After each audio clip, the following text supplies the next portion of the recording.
Hello everyone, I am glad to have you here. तो आज के लेक्चर के अंदर हम लोग बनाएंगे एक QR code generator. Yes, QR code generator क्या होता है? तो ऑफ कोर्स यार, आपको पता है, आप लोग पेमेंट करते हो, यूपीआई यूज करते हो, और आप लोग मे बी गेम्स वगैरह में भी देखते हो, है ना, कि जैसे ही हम लोग स्कैन करेंगे कुछ ना कुछ लिंक ओपन होगी, हम लोग कहीं पे भी रीडायरेक्ट हो जाएगी। क्यूआर कोड मुझे जो है इस जनरेशन को बताने की जरूरत नहीं है, ऑफ कोर्स। ओके, तो हम लोग वो क्यूआर कोड जनरेटर जो है वो गूगल की सॉरी जावास्क्रिप्ट की मदद से बनाएंगे। कैसा होगा वो क्यूआर कोड? लेट से मैंने इनपुट टेक्स्ट लिखा और उसके अंदर लेट से मैंने google.com कर दिया, तो ऑटोमेटिक क्यूआर कोड उसका जनरेट कर देगा, और मैं जैसे ही स्कैन करता हूँ तो google.com जो है वो लिंक आ जाएगी। सो देखते हैं कि वो कैसे बनेंगे। काफी इजी है, काफी सिंपल है। जितना सुनने में आपको इंटरेस्टिंग लग रहा है वैसा इंटरेस्टिंग और एकदम इजी प्रोजेक्ट है। Okay, we are not going to perform any rocket science here. हम लोग सिर्फ एक इफ एल्स कंडीशन लिखकर हम लोग ये कर सकते हैं। देखते हैं, मैं प्रैक्टिकल का थियरी आपको नहीं बताऊंगा, प्रैक्टिकल का प्रैक्टिकल करके बताऊंगा। तो उससे पहले देखो, जब भी हम लोग क्यूआर कोड जनरेट करना चाहते हैं तो हम लोग एक जावास्क्रिप्ट की लाइब्रेरी का यूज करेंगे। Okay, and that will be qrcode.js। Okay, qrcode.js का यूज करेंगे। मैं देखो यहाँ पे गूगल में जाता हूँ, और अगर मैं यहाँ पे लिखूं qrcode.js, ओके, और मैं इसको रन करता हूँ तो देखो qrcode.js आ गया। मुझे इसकी सीडीएन चाहिए, तो मैं सीडीएन के अंदर जाता हूँ। सीडीएन का फुल फॉर्म मैंने आपको 2000 बार बताया हुआ है, 30,000वीं बार बता रहा हूँ कि कंटेंट डिलीवरी नेटवर्क। ओके, तो देखो ये मुझे लिंक मिल गई। मैंने इसको कर लिया सिंपली कॉपी, और यहाँ पे मैंने उसको कर दिया पेस्ट। ओके, तो ये मेरी क्यूआर कोड की लिंक है वो आ चुकी है। अब मैं क्या चाहूंगा यूजर से, सबसे पहले तो एक H1 टैग के अंदर यहाँ पे दे देता हूँ कि generate your own QR code. Generate your own QR code. और मैं जैसे ही इसको ओपन करता हूँ तो देखो बूम, यहाँ पे जनरेट योर क्यूआर कोड लिखा आ गया। ओके, अच्छा ये थोड़ा ओवर हो गया, ये कुछ बड़ी बात नहीं है। मैं यहाँ पे एक इनपुट लिखता हूँ, इनपुट में यहाँ पे आईडी दे देता हूँ, let's say user value. Okay, value करके मैंने बेसिकली आईडी दे दिया। अब यहाँ पे मैं लिखता हूँ सबमिट बटन। ओके, मैं यहाँ पे एक बटन बना देता हूँ कि भाई क्लिक। ओके, जब भी यहाँ पे क्लिक होगा आईडी दे देता हूँ जनरेट करके। ओके, या फिर बीटीएन करके यार आईडी दे देता हूँ। अब मैं, ये मेरा देखो यहाँ पे आ चुका है ना। यहाँ पे मैं क्या लिखता हूँ, लिंक लिखता हूँ, और यहाँ पे क्लिक करने से क्यूआर कोड जनरेट होगा। बट क्यूआर कोड मुझे यहाँ पे डिस्प्ले होगा, होगा ना डिस्प्ले? हाँ, तो डिस्प्ले होगा तो उसके लिए भी मुझे अलग कंटेनर बनाना पड़ेगा ना। तो मैं यहाँ पे डॉट क्यूआर एरिया करके मैंने यहाँ पे क्लास बना दिया, और यहाँ पे मेरा क्यूआर कोड बेसिकली प्रिंट होगा। अब मैं यहाँ पे जावास्क्रिप्ट लिखता हूँ। तो सबसे पहले मुझे तीनों चीज को टारगेट करनी होगी, बिकॉज यहाँ से क्या होगा कि यहाँ से हम लोग यूजर की वैल्यू लेंगे, और ये क्या होगा जहाँ पे हम लोग क्लिक करेंगे, और ये क्या होगा जहाँ पे क्यूआर कोड जनरेट होगा, डिस्प्ले होगा। तो मैं इन तीनों को टारगेट कर लेता हूँ कुछ इस तरह से कि document let user value is equal to document dot get element by ID. कौन सी आईडी होगी? अरे भाई वो वैल्यू आईडी होगी, है ना। और फिर यहाँ पे क्यूआर कोड जो है, मतलब क्यूआर एरिया जो है उसको जनरेट कर लेते हैं, उसको स्टोर कर लेंगे। Let area is equal to document dot get element by ID, और and ID will be QR area. अब देखो मैंने गलती की है, मुझे यहाँ पे भी आईडी लिखना होगा। परफेक्ट। अब ये मैं कहा, अब मैं क्या करूंगा, देखो यहाँ पे कि इफ मैं एक फंक्शन बनाता हूँ। सबसे पहले तो function generate Q R code. Okay, generate Q R code करके मैंने एक फंक्शन बनाया।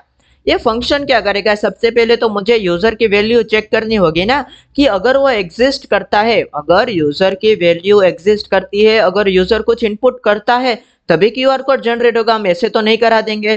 तो इफ मैं यहाँ पे लिखता हूँ कि if user value dot value, क्योंकि फॉर्म से हमें इनपुट की वैल्यू लेनी है तो डॉट वैल्यू मेथड का यूज करेंगे।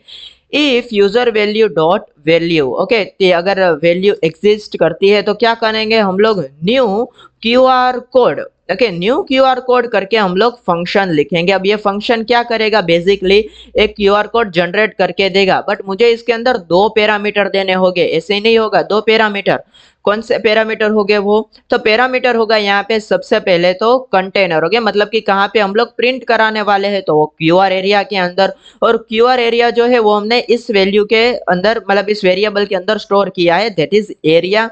And second parameter will be कौन सा, कि यूजर की वैल्यू। ओके, कि भाई क्यूआर तो जनरेट कर दिया, बट बिहाइंड द सीन क्या रखना है आपको, कौन सी वैल्यू रखनी है आपको, तो ऑफकोर्स यार वो यूजर वैल्यू रख देंगे। तो यूजर वैल्यू डॉट वैल्यू के, because we are using input. देखते हैं ये वर्क कर रहा है या नहीं। अगर मैं यहाँ पे देता हूँ लेट्स से google.com, जैसे ही मैं क्लिक करता हूँ तो देखो कुछ नहीं हुआ है ना। अब मुझे देखना पड़ेगा इंस्पेक्ट के अंदर, कंसोल के अंदर। अच्छा हाँ, मुझे फंक्शन भी रन करना पड़ेगा ना, तो मैं यहाँ पे कर देता हूँ on click is equal to generate QR code.